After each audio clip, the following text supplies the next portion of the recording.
აჭარის სპორტისა და ახალგაზრდობის დეპარტამენტში ჩატარებული კონკურსის შედეგებით უკმაყოფილოა ერთ-ერთი კონკურსანტი ფირუზ ბოლქვაძე. მისი განმარტებით უწყების ახალგაზრდული განყოფილების უფროსის პოსტზე ის პირი დაენიშნა, რომელსაც სამოტივაციო წერილი სტანდარტების დარღვევით ჰქონდა შესრულებული. მისი მტკიცებით კონკურსანტი სულხან დუმბაძე სამოტივაციო დოკუმენტში უწყების ხელმძღვანელს მერაბ ნაგერვაძეს მიმართავდა, რაც მისი აზრით დარღვევაა. კონკურსანტი, რომელიც გამარჯვებულად გამოაცხადეს, მას ჰქონდა რეზიუმე წარდგენილი დარღვევით. დარღვევა კონკრეტულად მდგომარეობს იმაში, რომ სამოტივაციო წერილში მას მოხსენიებული ყავდა დეპარტამენტის თავმჯდომარე მერაბ ნაგერვაძე, რომელიც იყო ამავე დროს კომისიის თავმჯდომარე. თავად სულხან დუმბაძე აცხადებს, რომ სამოტივაციო წერილი ყველა წესის დაცვით შეავსო და ფიქრობს, რომ დეპარტამენტის უფროსის მერაბ ნაგერვაძის ხსენებით სტანდარტი არ დაურღვევია. ახალგაზრდული განყოფილების უფროსი ამბობს, რომ უწყებაში მისვლამდე კოალიცია ქართული ოცნების ერთგული მხარდამჭერი და აქტიური წევრი იყო. როცა ნახე, რომ თქვათ გამოცდილების გარეშე შეიძლება დაიწყოს საჯარო სამსახური და ის აღმოჩნდა სპორტისა და ახალგაზრდობის დეპარტამენტი, დანარჩენ ყველა მოთხოვნილებას შესაბამისად ვაკმაყოფილებდი, ასე რომ ვთქვათ, ასაკსაც თუ ამაზეც დავწინავდებით. და უმაღლეს განათლებასაც. ადესტურებთ იმას, რომ მანამდე თქვენ ქართული ოცნების რიგებში ირიცხებოდით და აქტიური მხარდამჭერი იყო. დიახ, ადესტური.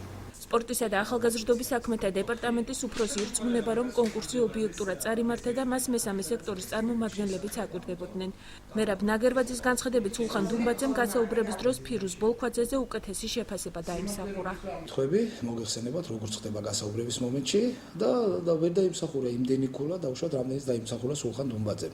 ამიტომ შერჩევის მომენტში არის კანდიდატურა 1, განყოფილებას ვერ ხედავ, არანაირი პრობლემა არ არის, ყველას აქვს თავისუფალი აზრის გამოხატვის საშუალება, ასე რომ ეგ არ არის არანაირი პრობლემა. ის რეზიუმეში რაც მითითებული არის, ეს ამაში მე დარღვევას ვერ ხედავ. კონკურსის საპრეტენზიო კომისიის წევრი და დეპარტამენტის იურისტი ნიკოლოზ მეგრელიშვილი ამბობს, რომ ფირუზ ბოლქვაძის საჩივარის საფუძველს მოკლებული და დაუსაბუთებელია. რაც შეეხება სულხან დუმბაძის სამოტივაციო წერილს, ბუნებრივია ჩვენთვის ეს განსახილველი ფაქტი არ ყოფილა. ამაზე ბატონს ფირუზ ოფიციალურად არანაირი მომართვა არ გაუკეთებია.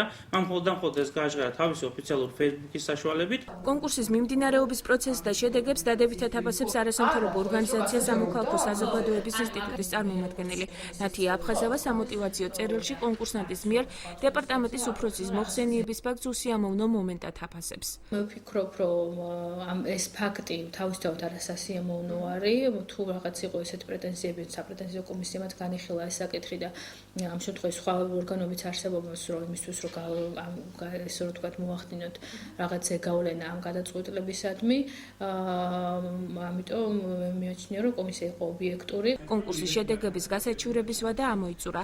აღნიშნულ თანამდებობაზე სამუშაო გამოცდილება სავალდებულო არ ყოფილა.